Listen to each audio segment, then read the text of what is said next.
देखेंगे गणित को शुरुआत से बेस से देखेंगे। इसका बेस में आपको सबसे पहले देखना है कि यहाँ हम पढ़ेंगे गणित। सबसे पहले इसका फंडामेंटल तैयार करेंगे। गणित जो होता है, गणित को अपन परिभाषित करेंगे। गणित की वास्तविक जो परिभाषा लिखते हैं अपन, तो गणित के लिए जो होता है वो होता है किसी विषय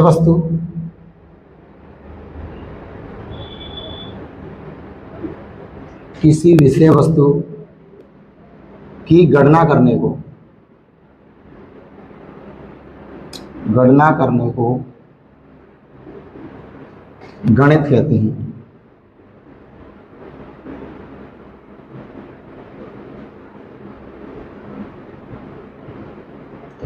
जैसा कि आपको पता है कि गणना के अंतर्गत अपन किसी भी प्रकार की विषय वस्तु को ले सकते हैं। जैसे एक विषय वस्तु अपन जैसे मानते हैं कि किसी क्षेत्र में समाहित किसी जनसंख्या की गणना, किसी वनस्पति की गणना, तथा उसी के साथ में जैसे अपन देखें, यहाँ मैं आपको बताऊं कि अपन उदाहरण के तौर पर अगर देखते हैं, जैसे उदाहरण में मैं देखूं तो यहाँ अपन कहें जो गिनतियाँ अपन गिनते हैं, तो गिनतियाँ सारी की सारी गिनतियाँ जो 0 से लेकर के अनंत तक होती हैं वो सभी गणनाओं के अंदर आती हैं। जैसे 0, 1, 2, 3, अपन आगे की तरफ चलें यहाँ जिसको इंग्लिश में बोलते हैं इन्फिनिट, ये सारी की सारी संख्याएं गणना के अंदर आएंगी। किसी की भी अपन गणना करें तो वो हमारा सारा का सारा गणित कहलाएगा। अब बात करें कि गणित हमारा होता कितने प्रकार का है, गणित को हमने विभाजित कितने भागों में किया है, तो गणित को मुख्यतः 3 भागों में विभाजित किया जाता है। गणित को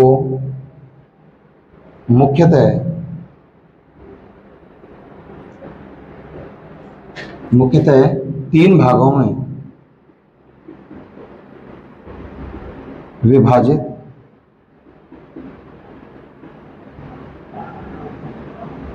किया जाता है, जिनमें से सबसे पहला है अंकगणित,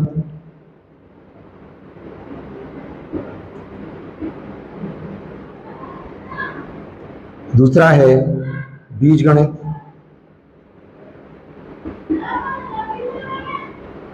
और तीसरा है रेखागणित। गणित को 3 भागों में विभाजित किया गया है। उसमें सबसे पहला भाग है अपना अंकगणित, दूसरा होता है रेखागणित, दूसरा है बीजगणित और तीसरा है रेखागणित। अब अपन इनको तीनों को एक एक करके परिभाषित करेंगे। जैसे कि सबसे पहले अपन हेडिंग डालते हैं अंकगणित।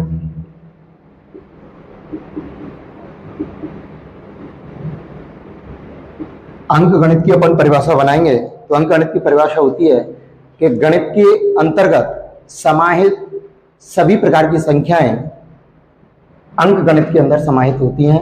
यहाँ परिभाषा के रूप में अपन इसको लिखते हैं कि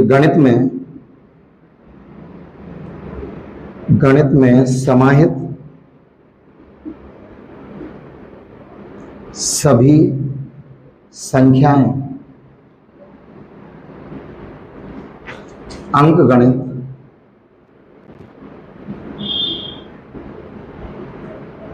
के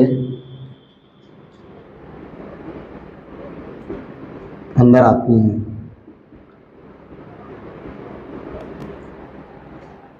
इसके अंतर्गत अगर देखा जाए तो गणित 0 से शुरू होता है तथा धनात्मक तथा ऋणात्मक दोनों ओर अनंत की ओर, जैसे यहाँ बताया जाए, जैसे 0 है, +1 है, -1 है, प्लस माइनस अनंत है। अगर इनको आगे ऐसे बढ़ाते रहें तो ये सारी की सारी संख्याएं जितनी भी आएंगी वो सब अंकगणित के अंदर आएंगी। इसी प्रकार अपन दूसरा जो होता है, दूसरा है अपना बीजगणित। इसी प्रकार बीजगणित, अब अपन बीजगणित को परिभाषित करेंगे। जैसे अपन ने अंकगणित को परिभाषित किया उसी प्रकार से बीजगणित को परिभाषित करते हैं। बीजगणित की परिभाषा बनती है कि गणित के अंदर समाहित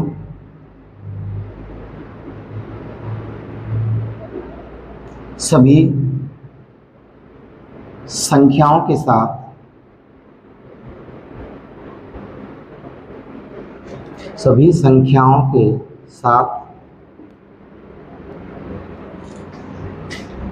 कोई चर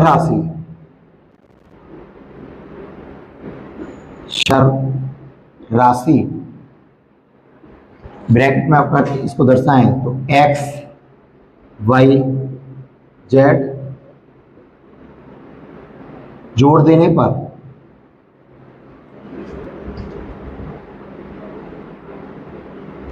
देने पर बीजगणित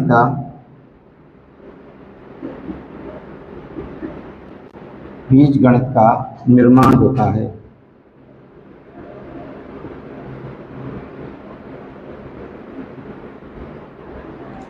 जैसा कि मैंने आपको बताया कि बीजगणित के अंदर गणित में समाहित सभी संख्याओं के साथ में कोई चर राशि जोड़ देने पर, चर राशि का मतलब होता है अंग्रेजी वर्णमाला के प्रत्येक प्रकार के एक अक्षर को जोड़ देने पर, किसी अंक के साथ में, किसी संख्या के साथ में या फिर किसी डिजिट के साथ में कोई चर राशि अगर जोड़ दी जाए, जैसे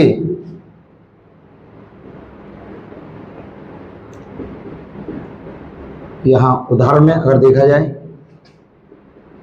तो ये बनता है, जैसे संख्या है अपनी 20, इसके साथ में अगर x जोड़ दिया जाए तो यहाँ जब तक x नहीं जोड़ा जाएगा ये अंक गणित के अंदर समाहित होगी, लेकिन जैसे ही अपन x जोड़ देंगे, x जोड़ देने के बाद ये अंक गणित को छोड़ करके ये बीज गणित के अंदर जुड़ जाएगी। इसी के साथ में दूसरी है 4, इसी के साथ y जोड़ दिया जाए, यहाँ 145 है, z जोड़ दिया जाए, ऐसे ही करके ये सारे के सारे उदाहरण बीज गणित के अंदर समाहित होंगे। इसी प्रकार अगली जो परिभाषा बनती है गणित की वो होता है आपका रेखा गणित।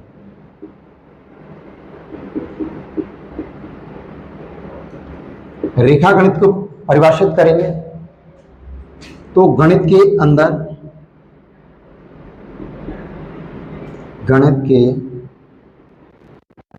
अंदर समाहित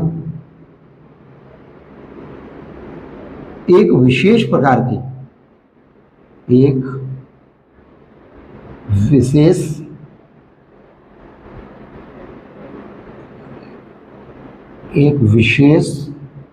की आकृति, ब्रैकेट में लिखें तो यहाँ त्रिभुज, चतुर्भुज,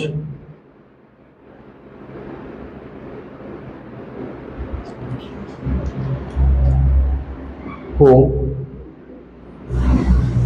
पढ़ा जाता है।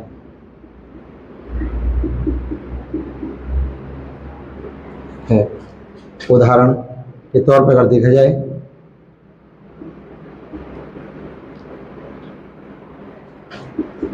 ये बनता है, जैसे मैंने किसी त्रिभुज को बना दिया, जैसे ये है 2 सेंटीमीटर, ये 1 सेंटीमीटर, ये 2 सेंटीमीटर। इसी प्रकार एक आयत को बना दिया जाए जिसको अपन चतुर्भुज के नाम से भी जानते हैं, ये 5 सेंटीमीटर, ये भी 5 सेंटीमीटर, यहाँ 2 सेंटीमीटर और ये भी 2 सेंटीमीटर।